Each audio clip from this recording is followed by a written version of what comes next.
오늘은 사순절 네 번째 날입니다. 로마서 12장 9절부터 13절의 말씀으로 우리 함께 주님의 음성을 듣기를 원합니다. 사람은 누구나 혼자 살 수 없습니다. 우리는 이 땅에 태어나는 순간 공동체를 이루게 됩니다. 태어나서 가정이라고 하는 공동체에 속하게 되고 얼마 있으면 형제, 자매라는 이름의 공동체가 생기게 됩니다. 최소한 2명 이상이 모인 그 모임을 가리켜서 공동체라고 한다면 우리는 이 땅에 태어날 때부터 공동체에 속해서 살아갈 수밖에 없습니다. 가정뿐만 아니라 학교, 교회, 여러 가지 모임, 또 우리 직장 생활, 모든 것이 공동체고 우리는 그 공동체 안에 섞여서 살아갈 수밖에 없는 그런 존재입니다. 오늘 우리가 읽었던 로마서 12장의 말씀은 우리가 이처럼 공동체로 모여서 살아가는 그 모임 속에서 그리스도인으로서 어떻게 살아가야 할지를 권면해 주고 있습니다. 특별히 오늘 읽지는 않았지만 앞에 2절 말씀을 보면 마음을 새롭게 하여 변화됨을 받아라 라고 우리에게 권면합니다. 너희들이 공동체 안에서 함께 모여 살 때 마음을 새롭게 함으로 변화되어서 함께 어우러져 살아가는 사람들과 어떻게 살아가야 할지 그리스도인답게 살아가야 할 삶의 모습을 우리에게 권면하고 있는 것입니다. 특별히 오늘 읽었던 말씀을 한 절 한 절 살펴보면 공동체를 향한 우리가 지녀야 할 올바른 삶의 모습에 대해서 분명히 짚어주고 계십니다. 9절에서는 사랑하라 라고 말씀하셨습니다. 사랑하라고 말씀하시면서 선을 행하라고 말씀하셨습니다. 우리가 1차적으로 가까이 있는 사람들, 가족이나 친구나 직장 동료는 사랑하기 쉽죠. 그런 사람들 사랑해야 될 뿐만 아니라 우리가 생판 모르는 처음 보는 사람들, 스쳐 지나가는 사람들에게도 모든 사람들에게 우리는 사랑을 베풀어야 한다. 그 사랑을 베푸는 것이 무엇이냐? 바로 선을 행하는 것이라고 가르쳐주고 있습니다.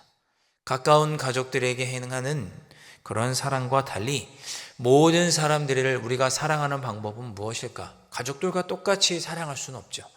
똑같은 모습으로 사랑할 수는 없지만 우리가 지나가는 사람, 일상 모든 사람들을 사랑하는 방법은 뭐냐? 바로 선을 행하는 것이라고 가르쳐주고 있습니다. 특별히 그 선을 행하는 것을 거짓 없이 선을 행하는 것이 우리에게 주어진 우리가 만나는 모든 사람들을 사랑하는 것입니다. 그리스도인은 정직해야 하고 거짓 없이 정직해야 하고 그리스도인은 친절해야 합니다. 그리스도인은 불의하면 안 되고 준법 정신도 뛰어나야 하고 질서도 잘 지켜야 하고 타인에게 피해를 주지 않아야 합니다. 이런 것이 선한 것입니다. 우리가 누군가를 사랑한다는 것은 이런 모습을 갖는 것입니다. 거짓 없이 정직하고 불의하지 않고 친절하고 법을 잘 지키고 타인에게 피해를 주지 않는 이 모든 것이 선을 행하는 것이고 우리의 이웃을 사랑하는 것입니다. 우리가 함께 공동체를 이루며 이 사회를 살아갈 때, 이 땅을 살아갈 때 이러한 사랑의 모습, 선을 행하는 사랑의 모습이 반드시 우리에게 있어야 이 사회도 밝고 아름다워지지만 우리도 주님이 주신 그 명령대로 사랑하며 살 수 있는 것입니다. 10절에서는 형제를 사랑하고 우애하고 존경하라고 말씀합니다. 그러니까 1차적으로 가까운 사람들, 형제는 1차적으로 우리가 가까운 사람들이죠. 가족, 교우, 직장 동료, 친한 친구들을 의미합니다. 그런 사람들에게는 우애하라고 말씀합니다. 사랑으로 우애하라. 특별히 존경하라고 권면합니다. 존경하는 것은 다른 사람을 나보다 더 높여주는 것, 나보다 낮게 여기는 것을 말하고 다른 사람을 나보다 앞세우는 것을 가리켜서 존경하는 것이라고 말합니다. 우리가 가장 가까운 사람일수록 그를 앞세워주고 높여주는 모습, 교회 안에서 성도가 서로를 높여주고 나보다 낮게 여기는 모습, 친구와 친구 관계에서도 서로를 높여주고 앞세워주고 높여주는 모습, 그렇게 가까운 사이일수록 우애하고 존경한다면 그곳에 하나님의 나라가 임할 것입니다. 11절에서는 서로 섬기라고 말씀을 하는데 부지런하게 게으르지 말고 열심히 주를 섬기라고 명령하고 있습니다. 여러분, 주님의 일을 감당할 때 어떻게 해야 되느냐? 대충 하면 안 됩니다. 열심히 힘 닿는 데까지 최선을 다해야 합니다. 절대적으로 어느 정도의 기준이 있어서 거기까지 이르는 것은 아니지만, 그러나 내가 주어진 힘과 능력과 삶의 환경 속에서 열심을 다해서 주님을 섬겨야 합니다.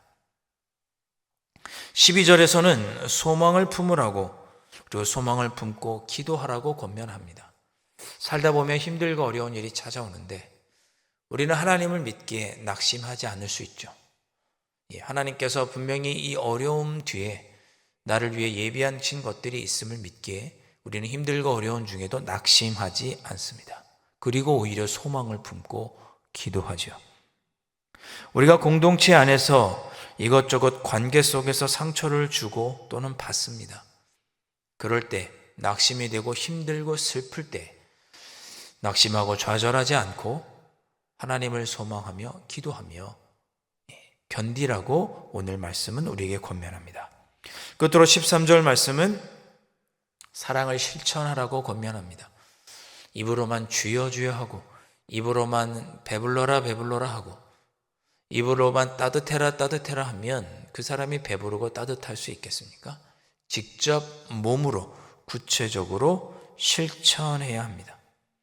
필요한 것들은 공급해주고 손 대접하기를 힘써야 합니다. 그럴 때 우리가 속한 공동체 안에서 그리스도인으로서 그리스도인답게 하나님의 나라를 이루며 살아갈 수 있을 것입니다. 누군가 우리에게 존경하는 분이 있느냐라고 물으면 우리는 누구누구를 존경합니다라고 대답할 것입니다. 신앙 안에서도 그렇고, 우리가 누군가에게 가장 존경하는 분이 누구입니까? 라고 물으면 우리는 누구누구를 존경합니다라고 대답할 것입니다. 근데 그 존경받는, 우리가 존경하는 사람은 어떤 사람입니까? 오늘 성경에서 주시는 그런 삶을 사는 사람입니다. 부자여서 존경하는 게 아니고 높은 권력을 갖고 있다고 존경하는 것이 아니라 그가 사랑이 많기에, 그가 친절하기에, 그가 정의를 행하기에, 바르기에, 늘 열심히 주님의 일을 감당하기에, 최선을 다하기에, 서로를 위해서 늘 기도해 주기에, 그 모습이 우리에게 감동이 되고 그 모습이 우리에게 존경받을 만한 모습이기에, 우리가 존경하는 사람은 항상 그런 사람들입니다. 사순절을 지내면서 우리 모두가 누군가를 그렇게 존경하고 또 나도 누군가에게 그렇게 존경받는 삶이 될 수 있기를 소망합니다. 우리가 이 땅을 살아가는 동안에 나 혼자 살아갈 수 없고 이 세상 속에서 살아갈 터인데, 우리가 그렇게 다른 사람에게 존경받는 삶, 그리고 누군가를 존경하는 삶을 살아갈 수 있었으면 좋겠고, 그러기 위하여 우리 마음을 새롭게 함으로 변화되는 그런 사순절을 보내는 저와 여러분이 되었으면 합니다. 오늘도 주님, 나를 새롭게 변화시켜 주옵소서. 항상 사랑하고 선을 행하고 주님을 섬기는 데 최선을 다하고 열심히 살아갈 힘과 능력을 더하여 주시고, 나보다 남을 더 높게 여기고 앞세우고 다른 사람을 존경할 뿐만 아니라 나도 누군가에게 존경받는 그런 신실한 삶을 살아갈 수 있도록 도와주옵소서. 오늘 그렇게 기도하실 수 있기를 주님의 이름으로 축원드립니다.